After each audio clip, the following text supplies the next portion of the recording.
అండి నమస్తే అందరికీ. అదే అండి పూలు చూడండి, ఎండకి భలే మెరిసిపోతున్నాయండి. ఇక్కడ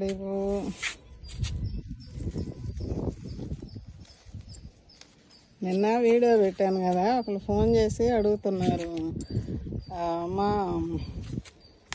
ఏమి ఇవ్వాలి మొక్కలకి, వర్షాలు పడుతున్నాయి మాకేమీ అర్థం కావట్లేదు అని. అంటే ఏం అక్కర్లేదు, ఇప్పుడు మీకు వచ్చే ఆ వాటర్ తోటి వర్షపు నీటితోటే మీకు పూలు బాగా వస్తాయండి, ఏమి ఇవ్వని లేదులే, వర్షాలు తగ్గినాక ఇచ్చుకోవచ్చు అని చెప్పా.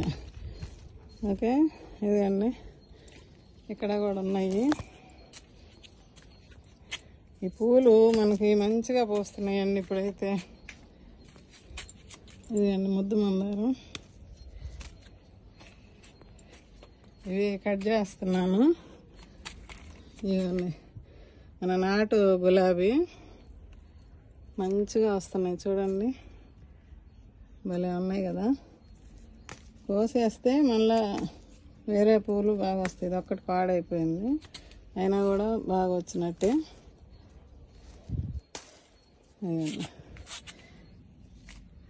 ఇది కొంచెం కత్తెర పెట్టి కట్ చేయాలి, చూపిస్తా.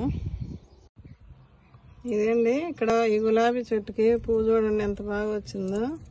కొంచెం వర్షాలకి కొమ్మ కూడా చిగుర్లు వచ్చి సాగుతుందండి, మొగ్గలు వస్తున్నాయి, కొమ్మలన్నీ చిగుర్లు వస్తున్నాయి చూడండి.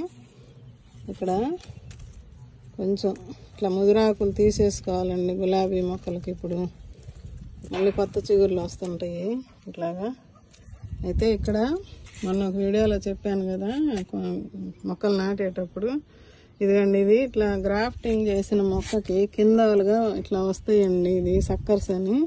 దీని నుంచి అయితే మనకి పూలు రావు, ఇది కట్ చేసుకోవాలి. ఎందుకంటే మనం ఇచ్చే బలం ఏదన్నా ఉందంటే అది ఇవి తీసుకుంటాయండి, కాబట్టి ఇది అసలు ఉంచకూడదు. ఇది మొన్న చూపిద్దామని చెప్పి అట్టు పెట్టాను మీకు. ఆ కిందకి తీసేసేయాలండి, ఇట్లాగా అటు నుంచి తీసేస్తా. అది అప్పుడు మనం ఇచ్చే ఎరువులు ఏదైనా బాగా తీసుకుంటుంది మొక్క, అప్పుడు పూలు బాగా వస్తుందండి.